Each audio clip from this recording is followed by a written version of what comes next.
Welcome back, everyone, to the Deep Dive. This time, we're tackling some pretty out there stuff. Hmm. We're going to be diving into, well, the possibility of extraterrestrial contact. Ooh, exciting. Right. But here's the thing. Our source material is, well, a little unconventional, to say the least. It's an audio recording. An audio recording? Yeah. And it claims to be from, well, alien observers. Now, hold on before you hit that skip button. I know it sounds wild, but Yeah, I can see why some folks might be skeptical. exactly. And we are too, believe me. Yeah. We're approaching this whole thing with a good dose of skepticism. We're not here to tell you this recording is the real deal, not at all. But what we are going to do is uh, unpack the ideas in it, see what's in there, what we can learn from it, what it makes us think about. Yeah. I think even if the source itself is, well, questionable, the ideas it presents, those can be really valuable, make us think about things in a new way. Exactly. So are you ready to dive into this, explore some of the potential implications of a universe that's maybe, well, teeming with intelligent life? I got to warn you, though, what we're about to unpack here is, well, it's fascinating, but also a little unsettling. Ready to go. Absolutely. Let's dive in. Okay, so right off the bat, this recording throws us a curveball. It raises all these questions about authenticity and, how do we even determine what's real when it comes to something like this? Yeah. It really forces us to grapple with how we evaluate extraordinary claims. When we're talking about alien communication, where's the line between what's plausible and what's just, I don't know, wishful thinking? That's a tough one. Yeah, it really is. Yeah. And it's not just relevant to aliens, is it? I mean, we face this all the time now, figuring out what information we can trust. So, okay, let's get into this recording. These alleged alien observers, they say they're part of and this is a quote, greater community of intelligent life. What do you make of that? A greater community.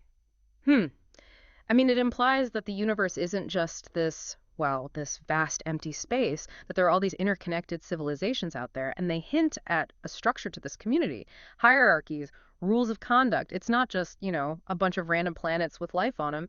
There's a system. It definitely changes the way you think about the whole searching for life thing, doesn't it? Like maybe it's not about us discovering them, but about us potentially, well, joining this network that already exists. Hmm. But they also say something else in this recording that's pretty, well, concerning. They talk about an extraterrestrial intervention that's happening right here, right now, on Earth. Oh. Yeah. And they suggest other alien groups might be interested in our resources and stuff. It's pretty unnerving. Definitely makes you wonder what's going on out there that we're not aware of. And it raises questions about, how prepared we are for this kind of interaction. Well, according to this recording, we're not doing a great job. They describe humanity as, and I'm quoting again here, a young and reckless species. Right. Vulnerable to manipulation because we're so divided and, well, clueless about this larger galactic scene. Not exactly painting us in the best light. No, not really. I mean, it's interesting, isn't it? Whether this is accurate or not, it sort of reflects back some of our own anxieties about ourselves. Yeah, for sure. Like, are we too focused on our own problems to see the bigger picture? And get this, they specifically point to our dependence on technology as a weakness and the way we're using up our planet's resources. It's almost like they're saying, hey, humans, you're making yourselves an easy target. That's a sobering thought. And what's really striking is how this alien perspective, even if we don't take it as fact, highlights some of our most pressing challenges, things like environmental sustainability and resource management. These are issues we're already grappling with. Yeah, exactly. It just adds this whole other layer, doesn't it? Like, we're so worried about what other countries are doing, we haven't stopped to think about what other civilizations might think. Right. It makes you wonder, what are we signaling to the rest of the universe by the way we're treating our planet, each other? This recording seems to suggest, well, that we're sending out a signal of weakness, like we're ripe for the taking. And they talk about how dangerous first contact can be. A lot of civilizations, they say, don't make it. Not because of their technology, but because they fall prey to these more powerful manipulative forces. That's a chilling thought, like a cosmic stranger danger warning. And right. Like, think about it. All those stories of exploration and colonization in our own history. What if that's just like a universal pattern? Yeah. And we're the ones being colonized this time. It's a pretty unsettling thought, and it makes you wonder, what can we do to protect ourselves? Well, according to these observers, there are things we can do. They talk about the importance of unity, self-sufficiency, setting clear boundaries for how we interact with anyone out there. It's about recognizing our strengths, our weaknesses, and taking steps to, protect ourselves, our future. That's That's interesting. Yeah, and you know what? These are all things that would benefit us even if we never meet another intelligent species, right? Who wouldn't want a more unified world?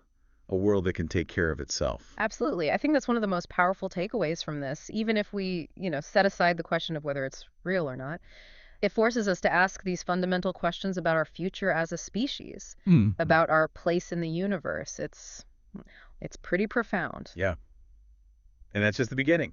We're just scratching the surface here. It's a lot more to unpack in this recording, a lot more to think about. So we're talking about unity and self-sufficiency. And I think it's worth, really digging into what these observers are saying about navigating this greater community.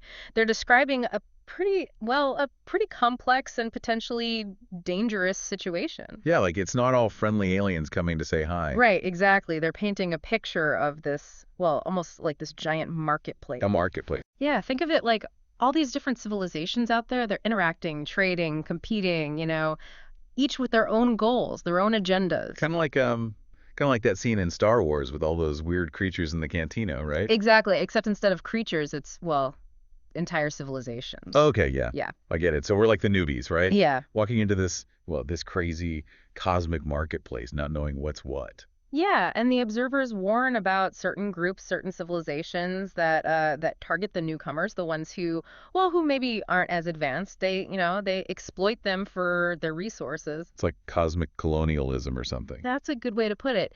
They prey on their naivete, their inexperience.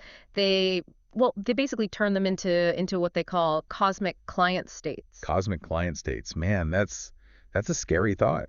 It is. It's not just about losing resources. It's about losing your autonomy, your independence. You're essentially at the mercy of these more powerful entities. It makes you wonder, like, are we already kind of setting ourselves up for that here on Earth? The way we're so dependent on global trade and stuff. Yeah, that's an interesting point. It's like we're creating these systems that might seem efficient, but they could also make us more vulnerable on a larger scale. Yeah, like maybe being interconnected isn't always a good thing. At least not when you're dealing with well, who knows what's out there. It's humbling. It is. It challenges us to rethink a lot of our assumptions. But, it's not all doom and gloom. They also point to some of humanity's strengths. They talk about our native wisdom, our capacity for uh, empathy and connection. So they're not saying we're totally hopeless. No, no, not at all. They even mention our integrity, although I'm not sure they mean it in the same way we do. Well, that's good to hear, at least. But okay, so they're saying we have some potential. What do we do with that?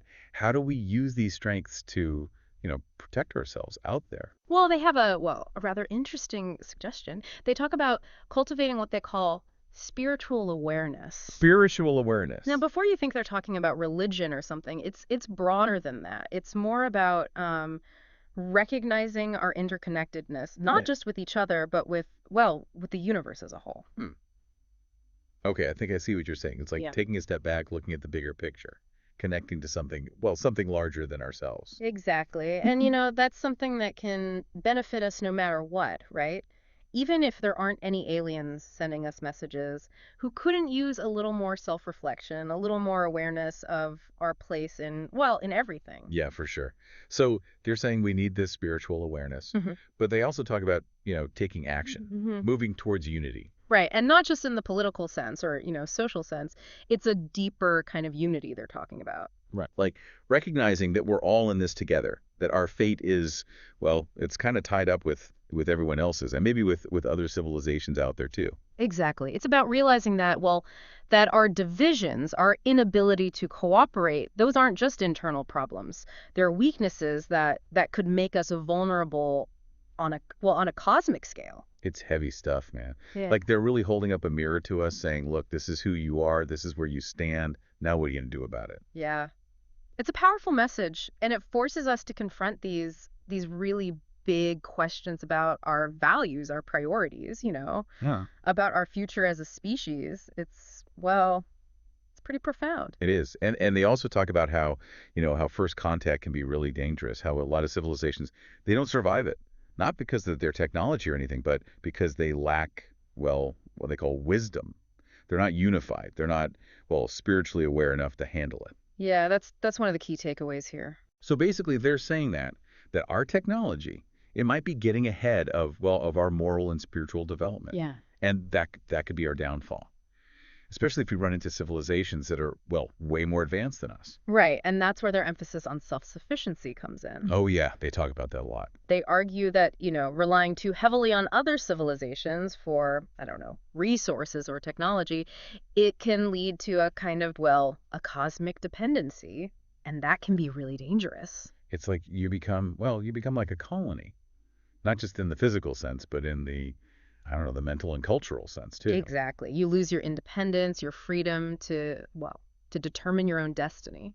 Man, that's some serious food for thought. It makes you question like everything. Our ideas about progress, about exploration, about, well, about everything. It does. It really challenges us to think more deeply about, well, about the choices we make, the paths that we take as we venture out into the universe. So, okay, we've talked about the dangers, the vulnerabilities, the scary stuff. But these observers, they also offer some hope, right? They talk about this path forward, this way for humanity to, well, to survive and even thrive in Yeah. this greater community. Right. They emphasize unity, self-sufficiency, this spiritual awareness we talked about. Yeah. But how do we actually do that? How do we turn those, those big ideas into action? That's a great question, and it's one we're going to tackle in the final part of our deep dive. Yeah. Because ultimately, this isn't just about aliens and spaceships. It's about, well, it's about us, about humanity and Yeah. the choices we make as we step onto this grand cosmic stage. All right then, bring on part 3. Okay, so we're back. We've been through a lot in this deep dive. Aliens, greater communities, cosmic client states, all that. And now I'm thinking like, okay, what do we do with all this? Where do we go from here? That's always the challenge with these kinds of topics, right? We can Mhm. get caught up in the speculation, the what ifs, but the real value is, well, what can we actually take away from it? What can we apply to our lives, our understanding of, of the world, the universe? So less about prepping for an alien invasion and more about using this as a way to think about, well, about ourselves, about humanity, and how we fit into this whole cosmic picture. Exactly. The observers, real or not, they've given us a lot to think about. They've pointed out our weaknesses, our vulnerabilities, but they've also highlighted our potential, our strengths. They're pushing us to be better, to become more unified, more self-sufficient, to develop this deeper awareness of, well, of our place in the universe. And you know what? Those are all good things to strive for, whether we ever meet another intelligent species or not. It's almost like a wake-up call, right? Hmm. Like, hey, humans, get your act together. You have the potential to be amazing, but you also have this tendency to, well, to mess things up. The choices you make now, they're going to determine your future. Yeah. It's a pretty sobering message, and it really makes you think about, well, what kind of civilization do we want to create? What values, what principles should guide our actions, not just here on Earth, but, as we start venturing out into the cosmos? How do we balance our technological progress with our moral and ethical development? Yeah, those are big questions, and I think it all comes back to something these observers mentioned, this idea of critical thinking, Yeah. being able to, well, to discern what's real, what's true, especially in a world where there's just so much information coming at us all the time. Absolutely. We're constantly bombarded with information, and it's getting harder and harder to filter it, to figure out what's credible, what's valuable, and what's just, well, noise. And this is important for everything, not just for, alien encounters or whatever. It's for our daily lives too. So, okay, how do we do that? How do we develop this skill of, I don't know, cosmic discernment? Well, I think it starts with skepticism, questioning everything, not taking things at face value, looking for different perspectives, different viewpoints, not just listening to the people who tell us what we want to hear. Right.